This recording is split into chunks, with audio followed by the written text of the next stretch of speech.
Welcome to the UPSC book summary series. इस series में हम स्टैंडर्ड बुक से यूपीएससी के लिए सबसे इंपॉर्टेंट स्टैटिक टॉपिक्स को शॉर्ट और क्रिस्प तरीके से कवर करेंगे। आप इसे काम करते हुए, वर्कआउट या जॉगिंग के दौरान भी सुन सकते हैं। You are watching civil 360। Just plug in and stay UPSC ready.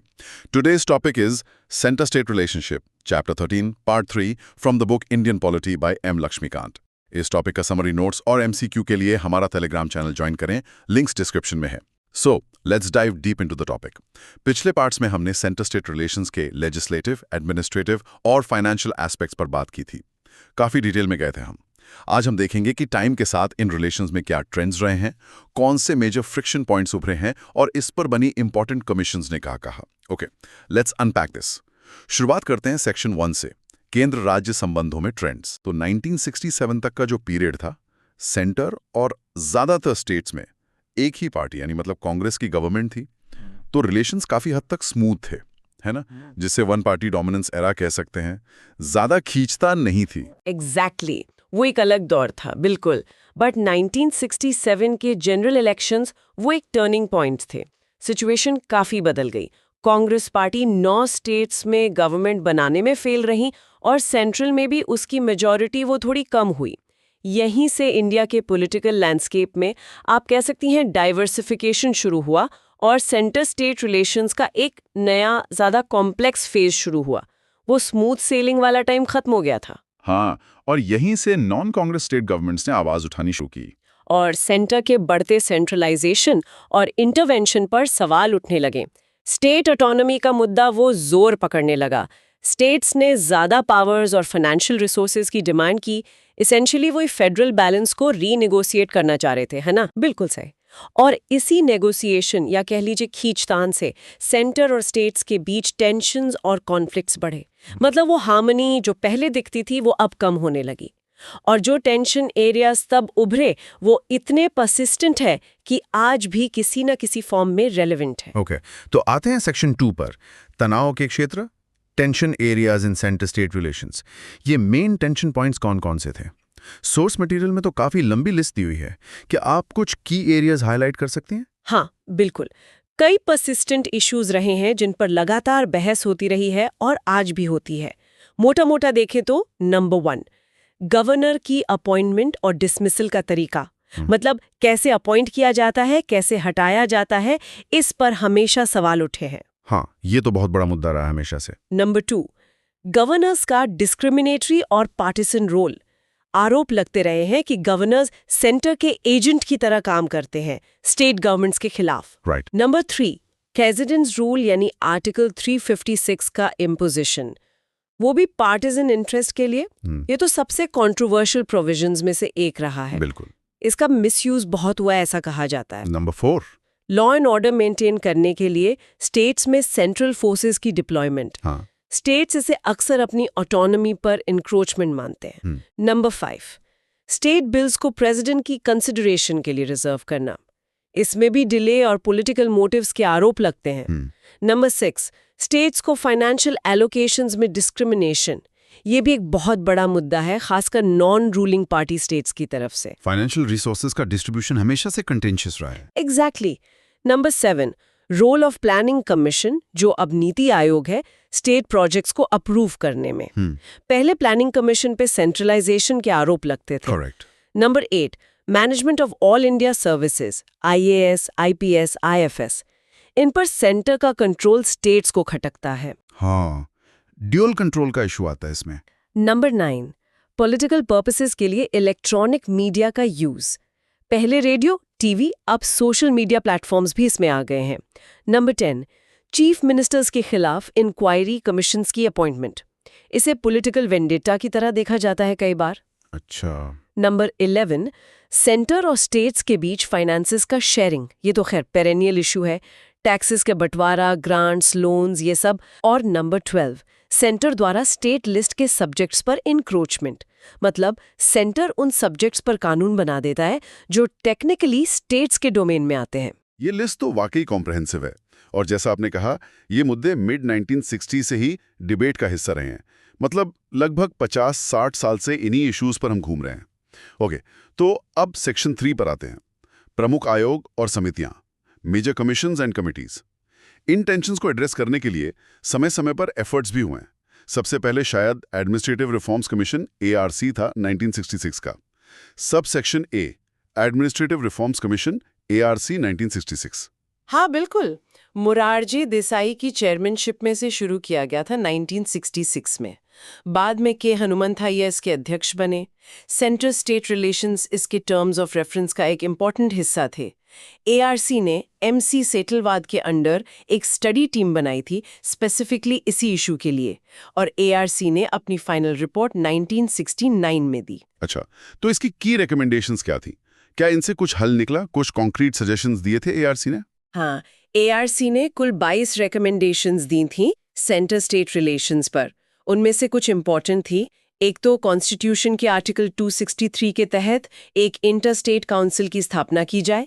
ये एक फोरम बनाने की बात थी जहां सेंटर और स्टेट्स मिलकर इशू सुलझा सकें। ओके, ये तो काफी लॉजिकल लगता है। दूसरी, गवर्नर्स के रूप में ऐसे पर्सन्स की नियुक्ति हो जिनका पब्लिक लाइफ और एडमिनिस्ट्रेशन में लॉन्ग एक्सपीरियंस हो और जो नॉन पार्टिसन हो, मतलब पॉलिटिक्स से जुड़े ना हो हाल फिलहाल में। ये भी गवर्नर के रोल पर जो सवाल उठते थे उसको एड्रेस करने की कोशिश थी। तीसरी, स्टेट्स को मैक्सिमम एक्सटेंट तक पावर्स का डेलीगेशन हो, मतलब सेंटर अपने पास कम पावर्स रखे, स्टेट्स को ज्यादा दे। चौथी, स्टेट्स की सेंटर पर फाइनेंशियल डिपेंडेंसी कम करने के लिए उन्हें ज्यादा फाइनेंशियल रिसोर्सेज ट्रांसफर किए जाएं। राइट, फाइनेंशियल ऑटोनॉमी की बात। फोर्सेस की डिप्लॉयमेंट स्टेट्स में या तो स्टेट की रिक्वेस्ट पर हो, या फिर अगर सेंटर खुद करे तो स्टेट से कंसल्टेशन जरूरी हो जहां तक संभव हो। तो ये रिकमेंडेशंस तो काफी सेंसिबल लगती हैं। इनका क्या हुआ? इम्प्लीमेंटेशन हुआ इनका? अफसोस की बात है, सेंट्रल गवर्नमेंट ने ARC के इन रिकमेंडेशंस पर कोई खास एक्शन नहीं लिया। मतलब रिपोर्ट आए, सबमिट हुई और फिर वो फाइलों में ही रह गई ज्यादातर। ये एक पैटर्न की शुरुआत थी जो आगे भी दिखा हमें। मतलब रिकमेंडेशंस आई पर इम्प्लीमेंटेशन की कमी रही। इसके ठीक बाद 1969 में तमिलनाडु की DMK गवर्नमेंट ने भी एक कमेटी बनाई थी, डॉक्टर PV राजामनार की अध्यक्षता में। Sub section B राजामनार committee 1969। हाँ बिल्कुल, 1969 में तमिलनाडु की DMK गवर्नमेंट ने डॉक्टर PV राजामन्नार की अध्यक्षता में एक 3 मेंबर कमेटी बनाई। इस कमेटी का काम सीधा सेंटर स्टेट रिलेशंस के पूरे क्वेश्चन को एग्जामिन करना था और कॉन्स्टिट्यूशन में अमेंडमेंट सजेस्ट करना था ताकि स्टेट्स को अटमोस्ट ऑटोनॉमी मिल सके। मतलब इनका फोकस स्टेट ऑटोनॉमी पे बहुत ज्यादा था। इसने अपनी रिपोर्ट 1971 में सबमिट की। कमेटी ने देश में प्रिवेलिंग यूनिटरी ट्रेंड्स, मतलब सेंट्रलाइजेशन की टेंडेंसीज के कारण भी आइडेंटिफाई किए। अच्छा, क्या कारण बताया उन्होंने? उन्होंने कहा कि कॉन्स्टिट्यूशन के कुछ प्रोविजंस ही सेंटर को स्पेशल पावर्स देते हैं। फिर सेंटर और स्टेट्स में लंबे समय तक वन पार्टी रूल रहा। स्टेट्स के पास फिस्कल रिसोर्सेज की इनएडिक्वेसी, मतलब पैसों की कमी, और फाइनेंशियल असिस्टेंस के लिए सेंटर पे डिपेंडेंसी भी एक बड़ा कारण था। और हाँ, सेंट्रल प्लानिंग इंस्टीट्यूशन, मतलब प्लानिंग कमीशन का रोल भी उन्होंने पॉइंट आउट किया। ओके, और इनकी रिकमेंडेशंस सोर्स कहता है काफी रेडिकल थी। ARC से तो बहुत अलग होंगी। हाँ, राजामन्नार कमेटी ने काफी ड्रास्टिक चेंजेस सजेस्ट किए थे। ARC की अप्रोच कोऑपरेटिव फेडरलिज्म की तरफ थी, जबकि राजामन्नार की रिकमेंडेशन स्टेट ऑटोनॉमी को मैक्सिमाइज करने पर फोकस थी। कुछ प्रमुख रिकमेंडेशंस थीं। पहला, तुरंत एक इंटरस्टेट काउंसिल सेटअप की जाए। ये रिकमेंडेशन ARC जैसी ही थी। ओके। दूसरा, फाइनेंस कमीशन को परमानेंट बॉडी बनाया जाए ताकि फाइनेंशियल डिवोल्यूशन प्रिडिक्टेबल हो सके। तीसरा, प्लानिंग कमीशन को डिसबैंड करके उसकी जगह एक स्टैट्यूटरी बॉडी लाई जाए। मतलब प्लानिंग कमीशन की पावर्स कम करने की बात थी। चौथा, आर्टिकल्स 356, 357 और 365 जो प्रेसिडेंट्स रूल से संबंधित है, इनको पूरी तरह ओमिट कर दिया जाए। मतलब प्रेसिडेंट्स रूल का प्रोविजन ही हटा दो। वाओ, ये तो बहुत बड़ा स्टेप होता। पांचवा, गवर्नर के प्लेजर पर स्टेट मिनिस्ट्री के ऑफिस होल्ड करने वाला प्रोविजन हटाया जाए। मतलब गवर्नर CM को डिसमिस ना कर सके अपनी मर्जी से। छठा, यूनियन लिस्ट और कॉन्करेंट लिस्ट के कुछ सब्जेक्ट्स को स्टेट लिस्ट में ट्रांसफर किया जाए। मतलब स्टेट्स की लेजिस्लेटिव पावर्स बढ़ाई जाए। अच्छा। सातवां, रेसिड्यूअरी पावर्स स्टेट्स को एलोकेट की जाए। अभी ये सेंटर के पास है। और आठवां, all India services IAS, IPS, IFS को अबॉलिश कर दिया जाए। Wow, all India services abolish करना, रेसिड्यूरी पावर्स स्टेट्स को देना, आर्टिकल 356 हटाना, ये तो फेडरल स्ट्रक्चर को फंडामेंटली ऑल्टर करने वाले सजेशंस थे। एआरसी की अप्रोच से बिल्कुल अलग। सेंट्रल गवर्नमेंट का रिएक्शन क्या था? प्रेडिक्टेबल था। बिल्कुल प्रेडिक्टेबल ही था। सेंट्रल गवर्नमेंट ने राजा मन्नार कमेटी की रिकमेंडेशंस को पूरी तरह इग्नोर कर दिया, सिरे से खारिज कर दिया कह सकते हैं। ये दिखाता है कि सेंटर उस समय स्टेट्स को इतनी ऑटोनॉमी देने के मूड में बिल्कुल नहीं था, खासकर इस तरह की रैडिकल ऑटोनॉमी। इसके बाद पंजाब से आनंदपुर साहिब रेजोल्यूशन 1973 आया। सबसेक्शन सी, आनंदपुर साहिब रेजोल्यूशन 1973, ये भी स्टेट ऑटोनॉमी की ही बात कर रहा था। हाँ, 1973 का आनंदपुर साहिब रेजोल्यूशन, जिसे पंजाब में अकाली दल ने अडॉप्ट किया था, इसमें पॉलिटिकल और रिलीजियस डिमांड्स दोनों थीं। इसने मांग की कि सेंटर का जुरिस्डिक्शन सिर्फ डिफेंस, फॉरेन अफेयर्स, कम्युनिकेशंस और करेंसी तक सीमित हो, मतलब बिल्कुल मिनिमम, और सारी रेजिडियरी पावर्स स्टेट्स में निहित हों। इसमें कहा गया कि कॉन्स्टिट्यूशन को रियल सेंस में फेडरल बनाया जाना चाहिए और सभी स्टेट्स को सेंटर में इक्वल अथॉरिटी और रिप्रेजेंटेशन सुनिश्चित होनी चाहिए। ये भी काफी रैडिकल डिमांड्स थी सेंटर के स्कोप को लेकर। और इसका भी वही हश्र हुआ होगा जो राजा मन्नर कमेटी का हुआ। हाँ, इसे भी सेंट्रल गवर्नमेंट ने एक्सेप्ट नहीं किया। ये उस दौर की रीजनल एस्पिरेशंस को दिखाता है। फिर 1977 में वेस्ट बंगाल की कम्युनिस्ट गवर्नमेंट ने भी एक मेमोरेंडम निकाला, subsection D, West Bengal memorandum 1977। इसमें क्या था? हाँ, 1977 में वेस्ट बंगाल की लेफ्ट फ्रंट गवर्नमेंट ने सेंटर स्टेट रिलेशंस पर एक मेमोरेंडम पब्लिश किया और सेंट्रल गवर्नमेंट को भेजा। इसके मुख्य सुझाव भी स्टेट ऑटोनॉमी बढ़ाने की दिशा में ही थे और राजा मन्नार और आनंदपुर साहिब रेजोल्यूशन से मिलते जुलते थे। जैसे इस कॉन्स्टिट्यूशन में यूनियन शब्द को फेडरल से रिप्लेस किया जाए। अच्छा, नाम बदलने की बात। हाँ, फिर सेंटर का jurisdiction defence, foreign affairs, currency, communications और इकोनॉमिक कोऑर्डिनेशन तक ही सीमित हों। रेजिड्यूरी सहित अन्य सभी सब्जेक्ट्स स्टेट्स में निहित हों। आर्टिकल्स 356, 357 प्रेसिडेंट्स रूल और 360 फाइनेंशियल इमरजेंसी को रिपील किया जाए, मतलब इमरजेंसी पावर्स खत्म करने की बात। ये तो राजा मन्नार जैसी ही बात हो गई। बिल्कुल, नए स्टेट्स बनाने या एग्जिस्टिंग स्टेट्स के रीऑर्गेनाइजेशन के लिए स्टेट की कंसेंट ऑब्लिगेटरी हो। अभी सेंटर बिना कंसेंट के भी कर सकता है। सेंटर द्वारा सभी सोर्सेज से रेज किए गए टोटल रेवेन्यू का 75% स्टेट्स को एलोकेट किया जाए। ये फाइनेंशियल ऑटोनॉमी की बहुत बड़ी डिमांड थी। 75%, दैट्स ह्यूज। हाँ, राज्यसभा को लोकसभा के बराबर पावर्स हों और ऑल इंडिया सर्विसेज अबॉलिश की जाएं, केवल सेंट्रल और स्टेट सर्विसेज हों। ये भी राजा मन्नर जैसी रिकमेंडेशन थी। और इसका नतीजा? Same story again. Exactly. Central government ने इस मेमोरेंडम में की गई डिमांड्स को भी एक्सेप्ट नहीं किया। तो आप देख रहे हैं 60s और 70s का दौर था जब स्टेट गवर्नमेंट्स, खासकर नॉन कांग्रेस वाली, जोर शोर से ऑटोनॉमी मांग रही थी, पर सेंटर रेजिस्ट कर रहा था। टेंशन बढ़ता जा रहा था। ओके, अब आते हैं एक बहुत ही महत्वपूर्ण कमीशन पर, सरकारिया कमीशन, सबसेक्शन ई। सरकारिया कमीशन 1983 शायद सेंट्रल स्टेट रिलेशंस पर सबसे कॉम्प्रिहेंसिव और इन्फ्लुएंशियल कमीशन यही माना जाता है ना? और इसे सेंट्रल गवर्नमेंट ने ही अपॉइंट किया था 1983 में। बिल्कुल सही। 1983 में सेंट्रल गवर्नमेंट ने सुप्रीम कोर्ट के रिटायर्ड जज आर.एस. सरकारिया की चेयरमैनशिप में इसे अपॉइंट किया। कमीशन को सेंटर और स्टेट्स के बीच एग्जिस्टिंग अरेंजमेंट्स के वर्किंग को सभी स्फीयर्स में एग्जामिन और रिव्यू करने और एप्रोप्रिएट चेंजेस और मेजर्स रेकमेंड करने के लिए कहा गया था। इसने काफी डिटेल काम किया और अपनी रिपोर्ट 1988 में सबमिट की। कमीशन का ओवरऑल व्यू क्या था? क्या इसने भी राजा मन्नार या वेस्ट बंगाल मेमोरेंडम जैसे बड़े स्ट्रक्चरल चेंजेस सजेस्ट किए? नहीं, यही सरकारिया कमीशन की खासियत थी। कमीशन ने स्ट्रक्चरल चेंजेस को फेवर नहीं किया। उसने माना कि एग्जिस्टिंग कॉन्स्टिट्यूशनल अरेंजमेंट्स और प्रिंसिपल्स बेसिकली साउंड हैं, मतलब कॉन्स्टिट्यूशन बदलने की जरूरत नहीं है, लेकिन उसने फंक्शनल या ऑपरेशनल एस्पेक्ट्स में चेंजेस की नीड पर जोर दिया, मतलब लॉज वही रहें पर उन्हें लागू करने का तरीका बदले। What's fascinating here is, commission ने कहा कि फेडरलिज्म एक स्टैटिक इंस्टीट्यूशनल कॉन्सेप्ट से ज्यादा कोऑपरेटिव एक्शन के लिए एक फंक्शनल अरेंजमेंट है। Cooperative action, Yeah. ये टर्म इम्पोर्टेंट है। बहुत इंपॉर्टेंट। इसने सेंटर की पावर्स को कर्टेल करने की डिमांड को सीधे रिजेक्ट कर दिया और कहा कि नेशनल यूनिटी और इंटेग्रिटी के लिए स्ट्रॉन्ग सेंटर एसेंशियल है। हालांकि इसने ये भी साफ किया कि स्ट्रॉन्ग सेंटर का मतलब सेंट्रलाइजेशन ऑफ पावर्स नहीं होना चाहिए। कमीशन ने ऑब्जर्व किया कि over centralisation leads to blood pressure at the centre and anaemia at the periphery. क्या खूब कहा है। Wow, blood pressure at the centre and anaemia at the periphery. ये तो बहुत एप्ट डिस्क्रिप्शन है ओवर सेंट्रलाइजेशन के डेंजर्स का। So what does this all mean in terms of recommendations? इसने 247 रिकमेंडेशंस दी, वो तो बहुत ज्यादा हैं।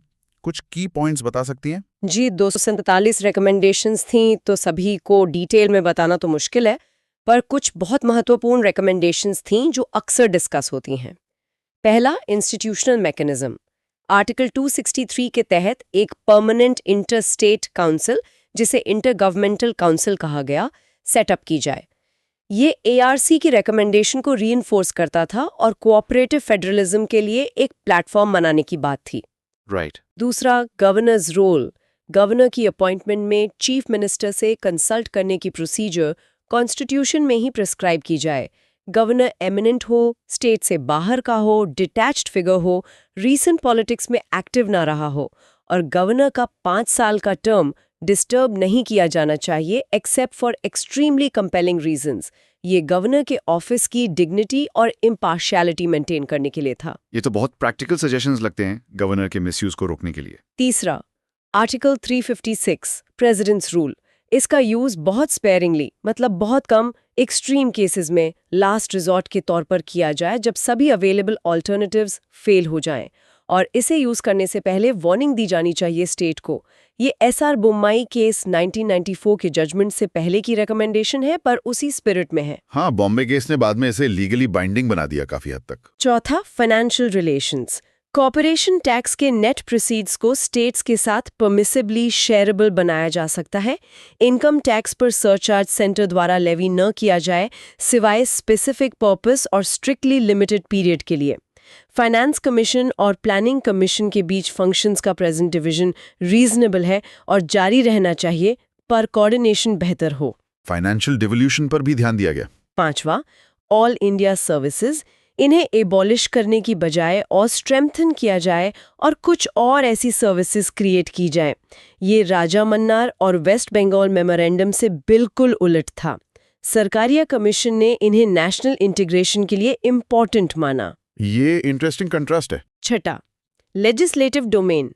सेंटर को कॉन्करेंट लिस्ट के सब्जेक्ट पर लॉ बनाने से पहले स्टेट से कंसल्ट करना चाहिए। टैक्सेशन की रेसिड्यूरी पावर्स पार्लियामेंट के पास रहें, ये ठीक है, लेकिन अन्य रेसिड्यूरी पावर्स कॉन्करेंट लिस्ट में रखी जाएं। सातवां, जब प्रेसिडेंट स्टेट बिल्स पर असेंट विथ होल्ड करें तो रीजन स्टेट गवर्नमेंट को कम्युनिकेट किए जाएं, ट्रांसपेरेंसी बढ़ाने के लिए। आठवां, नेशनल डेवलपमेंट काउंसिल NDC का नाम बदलकर national economic and development council NEDC किया जाए और रिकॉन्स्टिट्यूट किया जाए। जोनल काउंसिल्स को अफ्रेश कॉन्स्टिट्यूट और रीएक्टिवेट किया जाए। ये सब कोऑपरेटिव बॉडीज को स्ट्रेंथन करने के लिए था। ये तो काफी डिटेल्ड और बैलेंस्ड रिकमेंडेशंस लगती हैं। राजा मन्नार या वेस्ट बंगाल मेमोरेंडम जितनी रैडिकल नहीं थी, ज्यादातर एग्जिस्टिंग स्ट्रक्चर के अंदर रिफॉर्म्स की बात कर रही थी, एक मिडिल पाथ खोजने की कोशिश। इनका इम्प्लीमेंटेशन कैसा रहा? हाँ, बिल्कुल, ये ज्यादा प्रैक्टिकल और बैलेंस्ड अप्रोच थी, और इनका इम्प्लीमेंटेशन पिछली कमिटीज के मुकाबले काफी बेहतर रहा।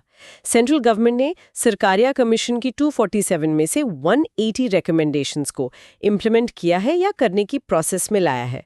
सबसे इंपॉर्टेंट अचीवमेंट, जैसा मैंने कहा, 1990 में इंटरस्टेट काउंसिल की एस्टैब्लिशमेंट थी। ये कोऑपरेटिव फेडरलिज्म की दिशा में एक बड़ा इंस्टीट्यूशनल स्टेप था। हालांकि इसकी इफेक्टिवनेस पर आज भी डिबेट होती है कि कितना पावरफुल है। 180 रिकमेंडेशंस इंप्लीमेंट होना काफी सिग्निफिकेंट है। मतलब सरकारिया कमीशन की रिकमेंडेशंस को सीरियसली लिया गया है। सरकारिया कमीशन की लगभग 2 दशक बाद अप्रैल 2007 में भारत सरकार ने एक और कमीशन सेटअप किया, सब सेक्शन F, पंची कमीशन 2007। इसके चेयरमैन थे former chief justice of India Madan Mohan Punchhi. इसकी जरूरत क्यों पड़ी जब सरकारिया कमीशन की रिकमेंडेशंस इंप्लीमेंट हो रही थीं? पॉलिटी और इकोनॉमी में बहुत बड़े चेंजेस आ चुके थे। 1991 में इकोनॉमिक लिबरलाइजेशन हुआ, जिसने सेंटर और स्टेट्स के इकोनॉमिक रोल्स को बदला। कोलिशन गवर्नमेंट्स का दौर आ गया था सेंटर में, जिससे रीजनल पार्टीज का इन्फ्लुएंस बढ़ा। 73rd और 74th अमेंडमेंट से पंचायती राज इंस्टीट्यूशंस मजबूत हुए थे, ग्लोबल इंटीग्रेशन बढ़ गया था, सिक्योरिटी चैलेंजेस नए रूप ले चुके थे। तो इन नई रियलिटीज के कॉन्टेक्स्ट में सेंटर स्टेट रिलेशंस को री एग्जामिन करना जरूरी समझा गया। सरकारिया कमीशन की रिकमेंडेशंस रेलेवेंट थीं, पर शायद पूरी तरह सफिशिएंट नहीं थी नए चैलेंजेस के लिए। राइट। तो इसका स्कोप सरकारिया कमीशन से भी ज्यादा ब्रॉड था, है ना? इसके टर्म्स ऑफ रेफरेंस टीओआर काफी व्यापक थे। हाँ, टीओआर बहुत कॉम्प्रहेंसिव थे। इसमें एग्जिस्टिंग अरेंजमेंट्स की वर्किंग को रिव्यू करना तो था ही, legislative, administrative, governor role, emergency provisions, financial relations, planning, Panchayati Raj, resource sharing including inter state river water, साथ ही पिछले 2 दशकों के सोशल और इकोनॉमिक डेवलपमेंट्स को ध्यान में रखते हुए रिकमेंडेशंस देनी थी। गुड गवर्नेंस, यूनिटी और इंटेग्रिटी, इकोनॉमिक ग्रोथ के चैलेंजेस को एड्रेस करना भी मैंडेट था। और कुछ स्पेसिफिक फोकस एरियाज भी थे। हाँ, कुछ स्पेसिफिक इश्यूज पर भी फोकस करने को कहा गया था, जैसे कम्युनल या कास्ट वायलेंस के दौरान सेंटर और स्टेट का रोल क्या हो, मेगा प्रोजेक्ट्स जैसे रिवर इंटरलिंकिंग में सेंटर स्टेट रोल, पंचायती राज इंस्टीट्यूशंस को पावर डिवोल्यूशन कैसे बेहतर हो, डिस्ट्रिक्ट लेवल पर इंडिपेंडेंट प्लानिंग और बजटिंग कैसे हो, सेंट्रल असिस्टेंस को स्टेट्स की परफॉर्मेंस से लिंक करना, बैकवर्ड स्टेट्स के लिए पॉजिटिव डिस्क्रिमिनेशन, फाइनेंस कमीशंस के रिकमेंडेशंस का इम्पैक्ट, वैट के बाद सेपरेट प्रोडक्शन सेल्स टैक्सेस की नीड, यूनिफाइड डोमेस्टिक मार्केट के लिए इंटरस्टेट ट्रेड को फ्री करना, नेशनल सिक्योरिटी इम्प्लीकेशंस वाले क्राइम्स के लिए सेंट्रल लॉ एनफोर्समेंट एजेंसी की नीड, जैसे एनआईए बाद में बनी, आर्टिकल 355 के तहत suo motu central forces deployment के लिए सपोर्टिंग लेजिस्लेशन की फीजिबिलिटी। बाप रे, ये तो बहुत ही एक्सटेंसिव मैंडेट था। कमीशन ने अपनी रिपोर्ट कब दी और उसका कोर मैसेज क्या था? कमीशन ने अप्रैल 2010 में अपनी रिपोर्ट सबमिट की। 7 वॉल्यूम्स में 1456 पेजेस की रिपोर्ट थी। इसने Sarkaria, national commission to review the working of the constitution, NCRWC और सेकंड ARC रिपोर्ट्स का एक्सटेंसिवली यूज किया, पर कई एरियाज में उनसे अलग व्यूज भी रखे।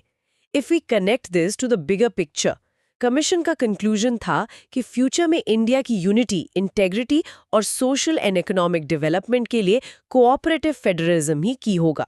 इसने कोलैबोरेशन, कंसल्टेशन और कोऑपरेशन पर बहुत जोर दिया, सरकारिया से भी ज्यादा। इसने 310 से ज्यादा रिकमेंडेशंस दी, सरकारिया से भी ज्यादा।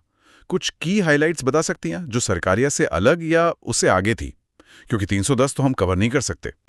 पहला, गवर्नर पर सरकारिया की गाइडलाइंस फॉलो हो ये कहा, पर साथ ही गवर्नर का 5 साल का फिक्स टेन्योर हो और रिमूवल प्रेसिडेंट की प्लेजर पर न हो, बल्कि गवर्नर के इम्पीचमेंट के लिए प्रेसिडेंट जैसी प्रोसीजर हो सकती है।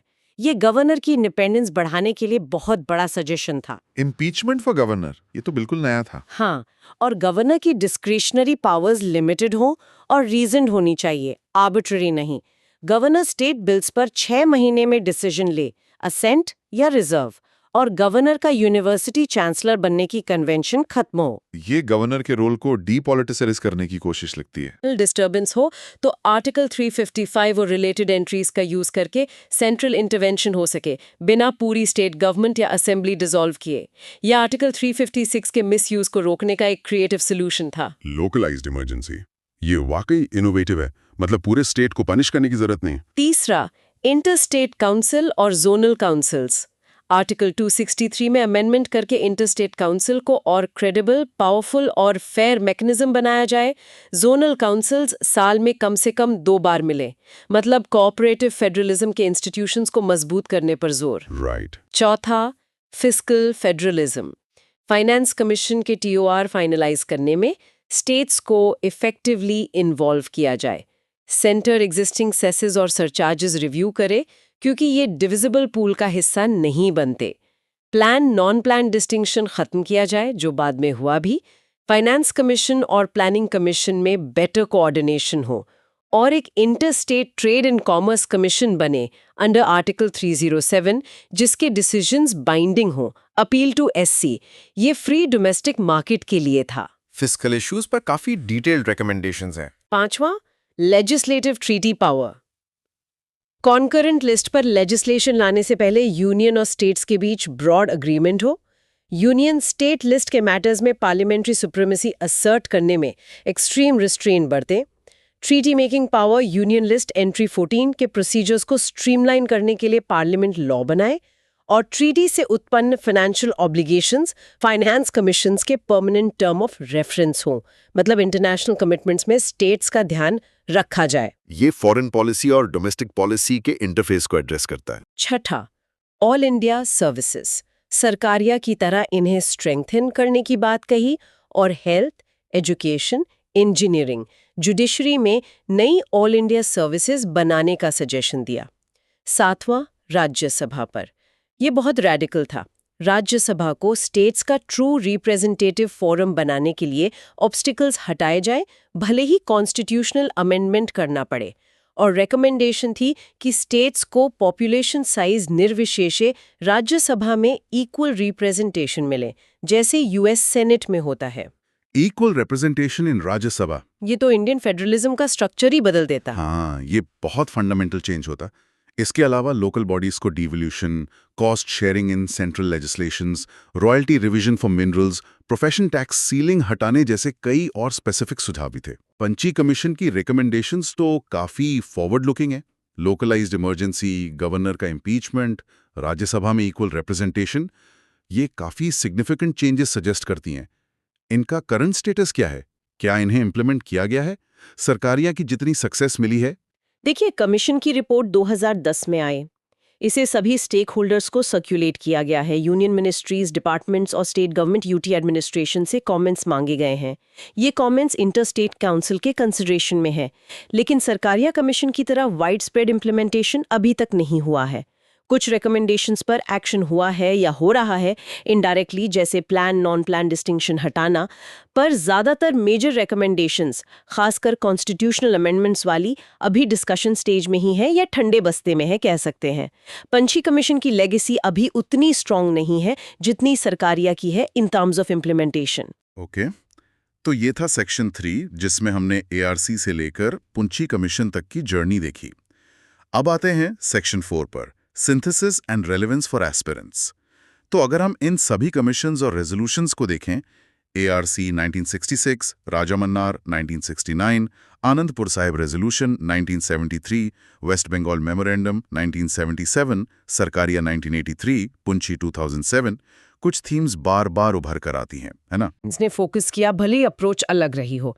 पहला, इंटरस्टेट काउंसिल जैसे इंस्टीट्यूशनल मैकेनिज्म की जरूरत कोऑपरेटिव फेडरलिज्म को फॉस्टर करने के लिए। दूसरा, गवर्नर का रोल, अपॉइंटमेंट, टेन्योर और डिस्क्रिशन, ये हमेशा से एक कंटेंशियस इशू रहा है।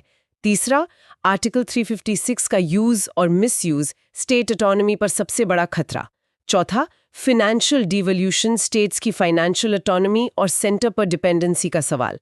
पांचवा, ऑल इंडिया सर्विसेज का future, national integration versus state control का डिबेट। छठा, लेजिस्लेटिव पावर्स का डिवीजन और सेंटर का encroachment on state list, concurrent list. और सातवां, स्टेट ऑटोनॉमी बनाम स्ट्रॉन्ग सेंटर का फंडामेंटल डिबेट।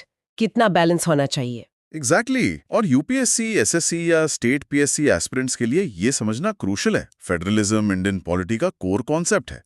ये कमीशंस, खासकर सरकारिया और पंची की रिकमेंडेशंस, उनकी कंपैरेटिव एनालिसिस और सेंटर स्टेट रिलेशंस का ये पूरा एवोल्यूशन, ये सब गवर्नेंस, कॉन्स्टिट्यूशनल प्रोविजंस और इंडिया के पॉलिटिकल डायनामिक्स को समझने के लिए फंडामेंटल हैं। प्रीलिम्स में डायरेक्ट क्वेश्चंस बनते हैं, जैसे कौन सी रिकमेंडेशन किस कमीशन की है या इंटरस्टेट काउंसिल कब बनी, और मेंस ऐसे में डीप अंडरस्टैंडिंग शोकेस करने में मदद मिलती है। आप सिर्फ फैक्ट्स नहीं बता रहे, बल्कि इश्यूज के एवोल्यूशन, डिफरेंट व्यू पॉइंट्स और प्रपोज्ड सॉल्यूशंस की बात कर रहे हैं। ये दिखाता है कि कैंडिडेट ने टॉपिक को गहराई से समझा है।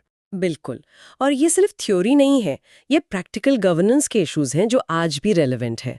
जीएसटी काउंसिल का वर्किंग, नीति आयोग का रोल, गवर्नर्स के एक्शंस पर डिबेट्स, फाइनेंशियल डिवोल्यूशन पर डिमांड्स, ये सब इसी सेंटर स्टेट रिलेशंस के ब्रॉडर कॉन्टेक्स्ट का हिस्सा हैं।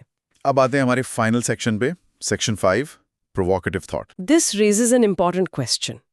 इतनी सारी रिकमेंडेशंस, इतने सारे आयोग, दशकों से चले आ रहे टेंशन्स, हमने एआरसी देखा, राजा मन्नार देखा, सरकारिया, पुंछी, सबने कोऑपरेटिव फेडरलिज्म या स्टेट ऑटोनॉमी की बात की, सॉल्यूशंस दिए, लेकिन फिर भी फ्रिक्शन पॉइंट्स बने हुए हैं। तो सवाल ये उठता है कि क्या कोऑपरेटिव फेडरलिज्म, जिसकी बात सरकारिया और खासकर पुंछी कमीशन ने इतने जोर शोर से की, क्या वो वास्तव में प्रैक्टिस में अचीवेबल है, या फिर हमारे कॉन्स्टिट्यूशनल डिजाइन और पॉलिटिकल रियलिटीज की नेचर ही ऐसी है कि फ्रिक्शन और कॉन्फ्लिक्ट इनएविटेबल है? क्या ये स्ट्रक्चर की इनहेरेंट नेचर है जो हमेशा कॉन्फ्लिक्ट की ओर ले जाती है, चाहे हम कितने भी कमीशंस बना लें? क्या ये संतुलन कभी स्थायी रूप से बन पाएगा? ये सोचने वाली बात है। इंडीड, एक ऐसा सवाल जिसका जवाब शायद आसान नहीं है और जिस पर लगातार मंथन चलता रहेगा। ये था आज का UPSC book Indian polity by M Laxmikanth का समरी ऑडियो बुक। अगर आपको ये फॉर्मेट हेल्पफुल लगा तो इसे लाइक और शेयर जरूर करें ताकि और एस्पिरेंट्स भी बेनिफिट ले सकें। और सब्सक्राइब करें हमारे चैनल को, जहां आपको all NCERTs, M Laxmikanth, R S Sharma, Nitin Singhania, spectrum modern history और कई अन्य स्टैंडर्ड बुक्स की ऑडियो समरीज मिलेंगी। हमारी कोशिश है कि आप कहीं भी कभी भी सुनकर अपनी तैयारी जारी रख सकें। मिलते हैं अगले एपिसोड में एक और इम्पॉर्टेंट टॉपिक के साथ। धन्यवाद और जय हिंद।